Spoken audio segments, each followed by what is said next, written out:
Hello and welcome to the FatBoss Guide to the Sisters of the Moon in the Tomb of Sargeras. Yes, this is a 3-phase encounter where you'll be fighting 3 bosses which share a health pool. However, unlike other council-style fights, you'll only be able to attack 1 boss per phase. The other 2 bosses will be in a ghostly form, teleporting around the encounter area and just throwing spells at you. Whilst they're in that form, you cannot deal damage or interact with the bosses in any way. You just need to deal with their mechanics whilst fighting the non-ghost boss in that phase. Now before we talk about the bosses, we need to talk about the floor. Now the floor in this encounter changes between the cycles of the moon throughout the fight. If you're stood within the light purple areas of the room, you'll gain a stacking debuff that increases the arcane damage you take, whereas if you go in the dark purple areas, you'll gain a stacking debuff that increases your shadow damage taken. When you move between these 2 areas, you will drop your stacks and you will trigger an astral purge, which deals a very small amount of damage to you. Generally speaking, this floor mechanic is mostly ignored. However, there are parts of the encounter where you do need to trigger an astral purge to deal with certain debuffs. The only other time that you may wish to change what side of the room you're on is if you have very high stacks and you're about to take that particular damage type. But typically when the bosses use their most powerful abilities, the room is either all light or all shadow anyway. So with the floor out the way, let's look at the bosses. So in phase 1 you'll be fighting the huntress directly, whilst the captain and the priestess bosses will ghost around the encounter area. Now for the tanks, the huntress uses Moonglaive. This deals damage to the tank and then bounces up to 3 times with nearby players.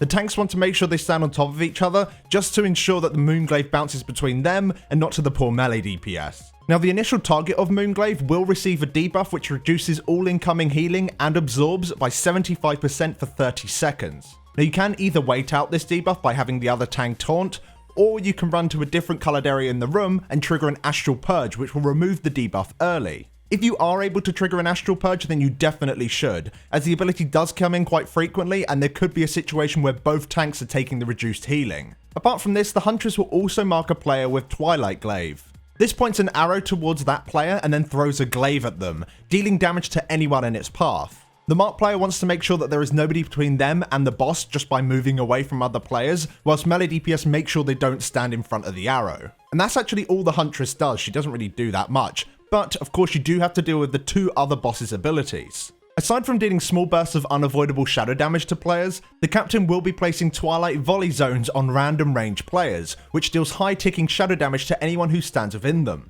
You just need to make sure that you move out of these zones as soon as possible.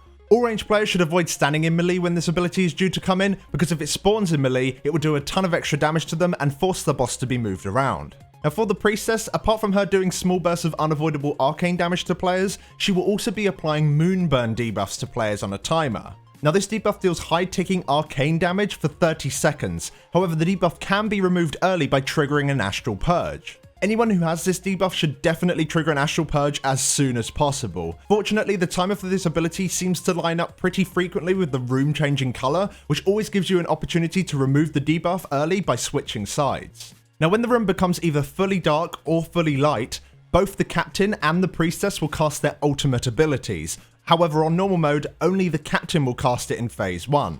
Now the captain's ultimate ability will mark somebody with incorporeal shot, which places a beam between her and her target. After 6 seconds, she'll do a huge amount of shadow damage to that player. However, this damage is split between all players within the beam. So the marked target wants to move towards the middle of the room, whilst the rest of the raid stacks within the beam to help split the damage. If all players are within the beam, the damage is not really high enough to warrant using a healing cooldown, unless all players have incredibly high shadow damage taken stacks. Now on heroics, simultaneously the priestess will cast Embrace of the Eclipse. This will place a large damage absorb shield on the huntress boss, whilst coating the raid in smaller healing absorb shields. After 12 seconds, all of the shields will explode, dealing damage equal to the remaining strength of the shield.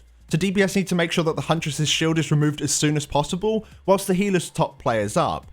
Healing off the shield isn't particularly difficult as players are already stacked for the incorporeal shot. Using at least 1 healing cooldown for these shields should be enough to cover it. You don't really want to stack cooldowns for it, as otherwise you might not have them for later Embrace of the Eclipse casts. Now once the huntress reaches 70% health, phase 2 will begin. She will enter a ghostly form and now you'll be fighting the captain directly.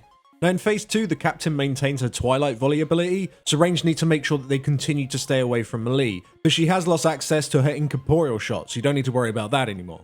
Almost right at the start of the phase, the captain will summon a Moon Talon Owl. This owl needs to be picked up by the tank, while all DPS just nuke it down as soon as possible. The owl doesn't really do anything until it reaches low HP, at which point it will start pulsing out ever increasing damage on the raid. If the owl is focused down enough by the DPS, you will actually be able to kill it before it even pulses twice, so assuming all DPS swap to it, it's not really an issue. The captain will now also focus down a random player and cast Rapid Shot on them. This deals a huge amount of shadow damage over 5 seconds. Healers need to spot heal that player, especially if they have high stacks of the debuff, which increases their shadow damage, and if it's really high, that player should really consider using an Astral Purge just to drop the stacks. As for the priestess, she's just going to be doing the exact same thing in phase 1, just make sure you keep dropping the moon burn as much as possible.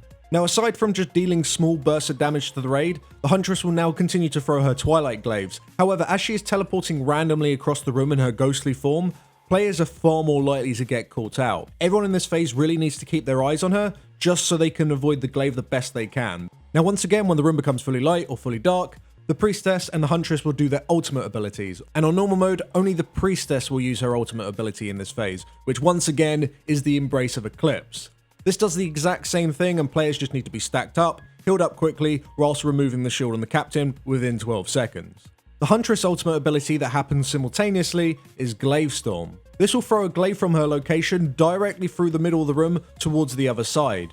Once it reaches the other side of the room, it will shatter, and even smaller glaives will now start ricocheting around the encounter area. Anyone hit by these glaives takes a very large burst of damage, so they need to be avoided at all costs. Now, as the group is going to be stacked for the shield, of course healers are trying to top people up, you need to make sure that you don't stack in the path of the Glaive Storm at the exact same time. So you need to keep an eye on where she is as she's casting the Glaive Storm and move slightly out of the way of the path, still stacked up so the healers can still top you. And as soon as the glaive shatters on the opposite side of the room, it's very likely that you're going to need to spread because there's glaives flying around all over the place, which makes a stacking point a little bit unreasonable. Once you've managed to deal with all that, and you've got the captain to 40% health, phase 3 will begin. The captain will now enter a ghostly form, and now you'll be fighting the priestess directly. So the priestess maintains her moonburn ability, so everyone just needs to be prepared to trigger an astral purge to remove the debuff.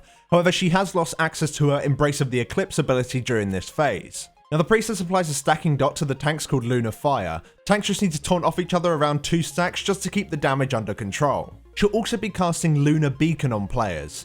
This is a 6-second hard-hitting arcane damage dot that healers need to spot heal. At the end of the duration, the player will spawn 3 zones, one after another, and when you're standing within these zones, they deal damage and silence you. So as soon as you get the debuff, you need to move away from the raid so you can place the zones around the outside of the room and out of harm's way. It is possible to stack up all 3 zones on top of one another, which is great because it saves you some space. However, you do need to make sure that you are topped up, as otherwise the damage may kill you.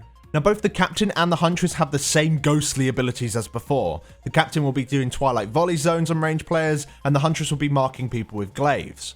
And once the room becomes either fully dark or light, the captain and the huntress will cast their ultimate abilities. However, on normal mode, only the huntress will. So the incorporeal shot from the captain needs to be split between as many players as possible. However, you do need to avoid stacking up in the middle of the room to spread the damage, as the glaive storm will pass right through it. If you are in a large raid size, you can actually start sacrificing players who get the incorporeal shot during this phase, as the space you have is pretty limited because of the patches from both the Twilight Volley and the Lunar Beacon. Additionally, players with immunities could just solo the incorporeal shot if they are targeted by it, removing the need to stack altogether. Either way, phase 3 is definitely the most hectic phase, so if you are struggling getting through it, we would definitely recommend using Lust just to make it that much easier. But honestly, that's the fight. Just keep an eye on each individual mechanic. They don't overlap too much apart from the ultimate abilities, and most of the time it's stack up and don't get hit by a glaive. And that's everything. So thank you very much for watching, guys. If this guide helped you out, then please do drop us down a like. It helps us out a lot. If you'd like to refresh your mind about this boss or any other boss that's in Tomb of Sargeras, we have written guides over on Wowhead. The link for that is in the description. And to conclude the video, we'd like to give a huge thank you to all of our supporters over on Patreon. You guys are absolutely awesome. We appreciate all the support you guys have given us, and we shall see you all in the next video. Thanks for watching.